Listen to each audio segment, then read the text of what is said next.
राजधानी दिल्ली में चिलचिलाती हुई गर्मी पड़ी और हीट वेव भी लगातार लगभग 20 से 30 किलोमीटर प्रति घंटे की रफ्तार से चल रहा है। ऐसे में हीट स्ट्रोक के मामले लगातार बढ़ते जा रहे हैं। इस वक्त मैं आरएमएल हॉस्पिटल में मौजूद हूं और हमारे साथ डॉक्टर अजय चौहान, जो नोडल ऑफिसर हैं हीट स्ट्रोक डिपार्टमेंट के। हम उनसे बात करेंगे। सर, ये बताइए कि बीते दिनों किस तरह के हीट स्ट्रोक के मामले बढ़ रहे हैं और किस तरह की स्थितियां देखने को मिल रही है? देखिए, मौसम विभाग के पूर्वानुमान येलो अलर्ट और फिर रेड अलर्ट कुछ दिन का था, तो हमारे पास अभी तक 2 केसेस आए हैं।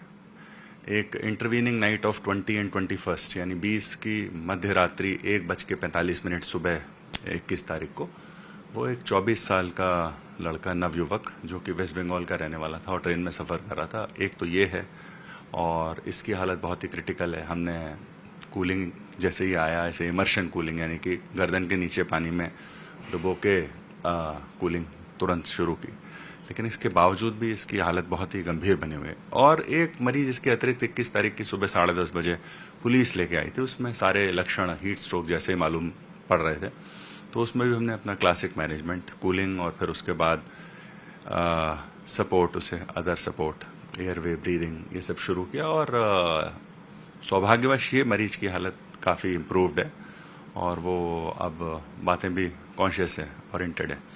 तो अब आप किस तरह की यहाँ पर तैयारियां व्यवस्था सर आरएमएल हॉस्पिटल में हीट वेव के अगर कोई मरीज आता है तो उन्हें क्या किसी सिस्टम में किसी चुनौतियों का सामना करना पड़ेगा या फिर आसानी से उन्हें बेड मिल सकता है?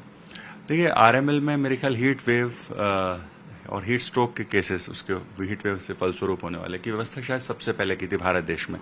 मैं टीम लीड था मिनिस्ट्री की गाइडलाइंस लिखने में, तो हम लोगों ने पूरा अपने दिमाग से इसकी संरचना की हीट स्ट्रोक रूम की। इससे पहले कहीं पर ऐसी उपलब्ध नहीं थी जिसमें इमर्शन कूलिंग के साथ हो, तो हम लोग शुरू से ही काफ़ी इस मामले में जागरूक रहे। इनफैक्ट हमारा मॉडल अब रेप्लिकेट हो रहा है गंगानगर में, और इस महीने के 28 तारीख को मैं वेस्ट बंगाल जा रहा हूँ, पश्चिमी मेदिनीपुर जिला, एक हीट स्ट्रोक रूम का इनॉग्रेशन और वहाँ लेक्चर लेने।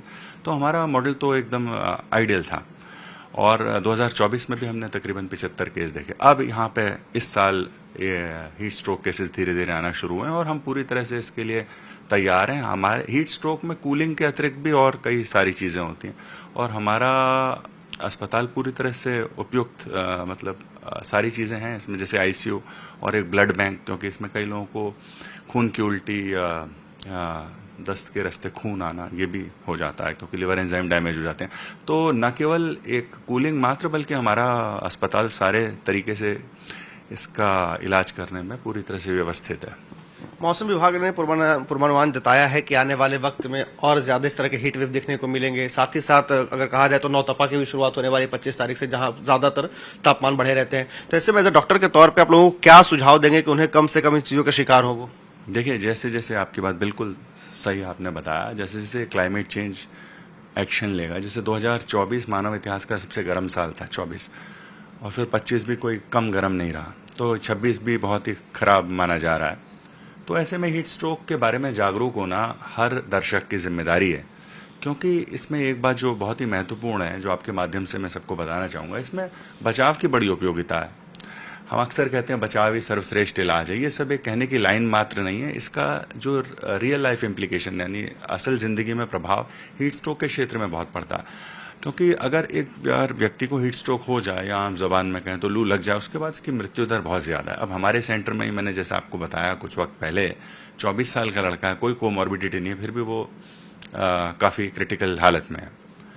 तो इसमें बड़ी सिंपल सावधानियां हैं, बहुत ही साधारण सी बात है। जब बाहर निकलें तो सूती वस्त्र पहने जिनकी छिद्रता, पोरोसिटी ज़्यादा हो, और इसके अतिरिक्त सिर ढांप लें, हल्के रंग के कपड़े पहने, वक्त वक्त पे पानी और पारंपरिक पेय पदार्थ, पानी में नमक या इलेक्ट्रोलाइट से एक चुटकी मिला लें, नमक या एक ORS, या फिर हमारे पारंपरिक पेय पदार्थ जैसे छाछ, पन्ना, नमकीन लस्सी, शिकंजी, बेलपत्र का जूस होता है, उसमें नमक मिला के।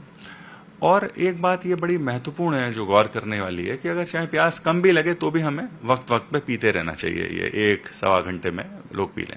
इसके अतिरिक्त जो हमारे बंधुगण शारीरिक श्रम के काम से अपनी जीविका कमाते हैं, उनके लिए मेरा ये एडवाइस है आपके माध्यम से कि वो अगर थकावट महसूस ना भी करें तो भी घंटे भर, 1.5 घंटे, कभी अगर बहुत ज़्यादा गर्मी है तो 45 मिनट काम करने के बाद 15-20 मिनट का एक छाया विश्राम ले लें, किसी पेड़ के नीचे या बिल्डिंग की छाया के नीचे। अगर कूलर सुलभता से उपलब्ध हो तो उसके सामने खड़े हो जाएं, ठंडा पानी पिएं, थोड़ा पहुँचें, अपने आप को सुकून दें और फिर काम शुरू करें अगर बहुत ज़रूरी हो तो। आइडियल तो ये रहेगा एक आइडियल परिस्थिति में कि निकले ही ना लोग, लेकिन हमारे देश में कई लोगों का जीविकोपार्जन ऐसा है कि वो दुर्भाग्यवश उन्हें निकलना ही पड़ता। तो ऐसे में छोटे छोटे उपाय आपके प्राणों की रक्षा के लिए अत्यंत ही महत्वपूर्ण सिद्ध होंगे। तो सुना आपने डॉक्टर अजय चौहान का, इनका साफ तौर पर कहना है कि कोशिश करें कि सीधे सनलाइट के संपर्क में ना आए ऐसे वक्त में, और ज्यादा से ज्यादा अपना ख्याल रखें, पेय पदार्थ का इस्तेमाल करें और खास करके जो है धूप में निकलने से बचें, ताकि लोगों को जिस तरह से हीट स्ट्रोक के मामले बढ़ रहे हैं उनसे उन्हें राहत मिल सके। बड़ी जाके साथ प्रेरित कुमार, टाइम्स नाउ, नव भारत।